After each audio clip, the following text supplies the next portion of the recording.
esse termo transição justa, ele foi inicialmente formulado por um grupo de dirigentes sindicais norte-americanos que estavam enfrentando um processo de fechamento de uma usina nuclear nos Estados Unidos na década de 70. Então, quando eles começaram a enfrentar essa possibilidade da empresa fechar e tal, eles lançaram essa ideia de, olha, bom, já que é inevitável por questões de segurança ou por questões ambientais fechar essa usina, vamos fazer isso de uma forma planejada, de que a corda não arrebente no lombo dos trabalhadores dessas usinas, né? Então, daí surgiu esse termo, transição justa. Muito mais tarde, muitos anos depois, esse termo foi incorporado nesses acordos ambientais internacionais, então o famoso Acordo de Paris de 2015 e tal. Então ele veio, vamos dizer assim, para dentro de uma certa institucionalidade desses documentos das Nações Unidas e aí ganhou asas para outros países também.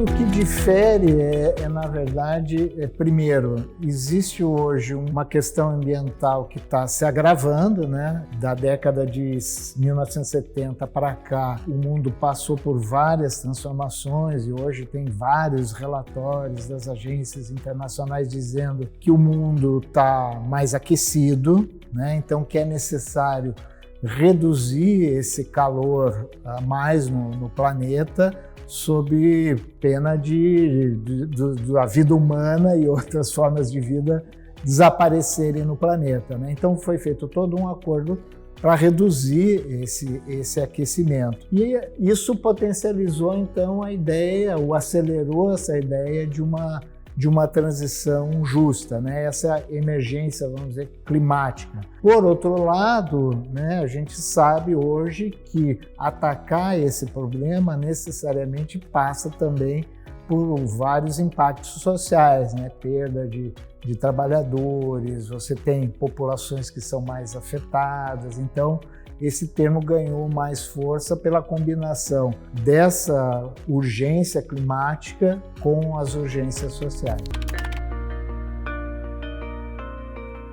Tem o que os economistas dão aquele nome todo bonito e tal, que chama custo de inação, né? Se eu não fizer nada, se eu ficar quietinho aqui, eu já vou estar tendo prejuízo, né? Com essa perda de trabalho decorrente das mudanças climáticas, do aquecimento, né? Acho que a postura agora ela tem que ser mais do que nunca uma postura proativa, né? Dos sindicatos, dos trabalhadores liderarem esse processo para dizer, olha, uma transição é necessária, né?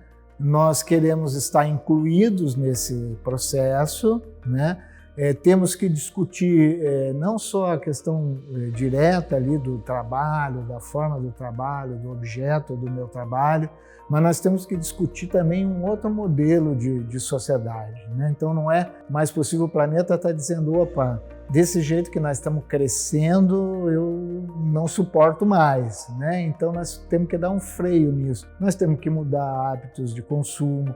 É muito difícil trazer essa agenda para um país que está passando por fome, pobreza, e dizer assim, olha, você tem que consumir menos, né? Quando a gente diz vamos mudar um padrão de consumo mais amigável do meio ambiente, não significa dizer que nós estamos abandonando aquelas pessoas que estão passando fome. Ao contrário, nós estamos dizendo o seguinte, vamos produzir alimento de qualidade, alimento sem agrotóxico para chegar na mesa dessas pessoas, né? Mas nós não podemos ficar produzindo determinados bens e serviços, né? Então nós precisamos enfrentar esse modelo de crescimento e de consumo para trazer um pouco mais de conciliação entre essas agendas aí do meio ambiente e do trabalho.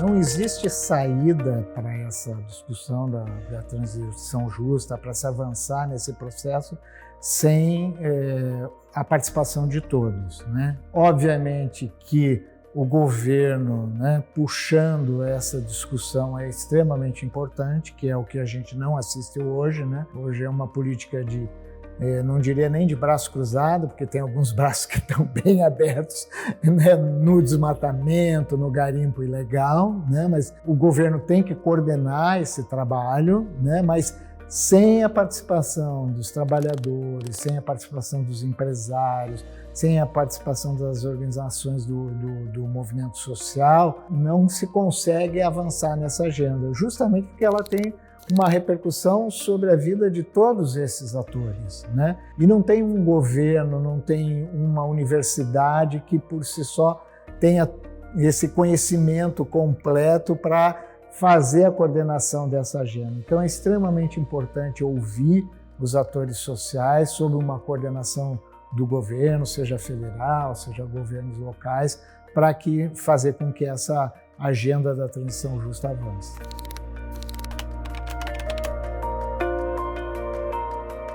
Nós estamos falando de transição justa, nós estamos dizendo, olha, tem setores que vão perder empregos, tem setores que vão crescer, por exemplo, saneamento básico é um setor que você, investindo nele, você gera emprego, você resolve um problema de saúde e resolve um problema ambiental. Então, nós temos que fazer escolhas, né, por onde nós vamos crescer. Então, acho que aí entra de novo o papel de planejamento do governo.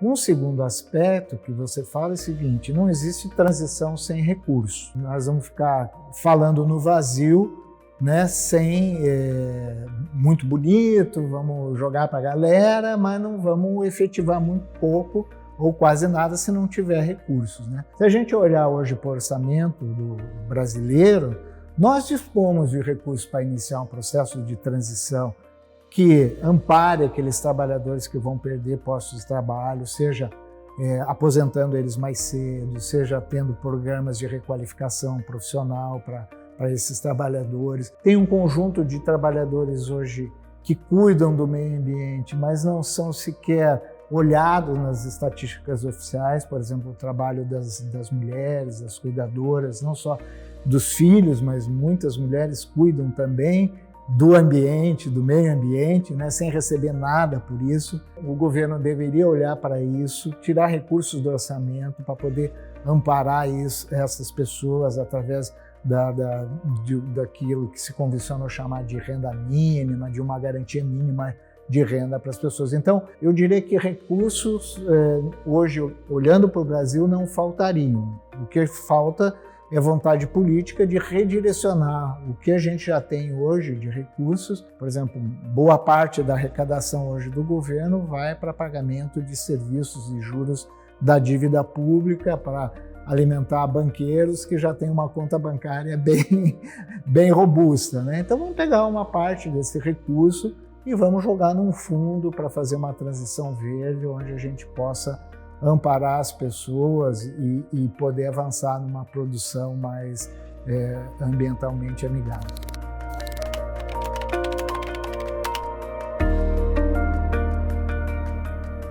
Olha, nesse processo de transição justa, os exemplos internacionais, que inclusive o Diese estudou e que são importantes para a gente olhar, são de transição energética, né? Da saída da matriz do carvão para as energias, vamos dizer, mais limpas, renováveis, a solar e a eólica, né? E de lá a gente recolhe algumas experiências interessantes, né? E outras também não, né? Mas, por exemplo, a primeira tem a ver com o que a gente acabou de falar, que não existe transição sem financiamento.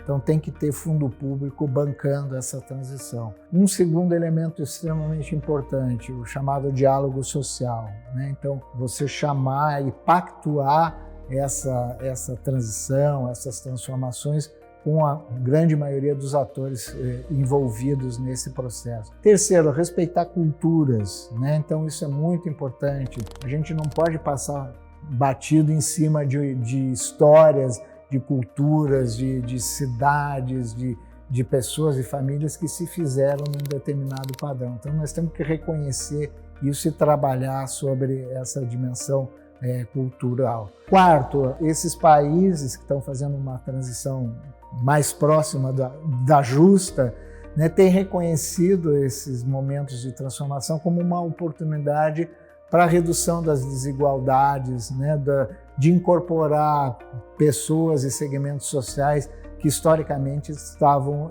excluídos do processo produtivo, né? Então enxergaram nessa mudança ambiental, nessa junção da agenda do meio ambiente com o trabalho, uma oportunidade também de fazer essa inclusão social. E aqui nós estamos falando da importância do papel das mulheres, do racismo ambiental, de valorizar, preservar o conhecimento dos povos originários. Enfim, tem uma agenda muito interessante aí que foi experimentada nesses países que serviriam aqui de espelho para uma boa transição e, quiçá, justa no Brasil.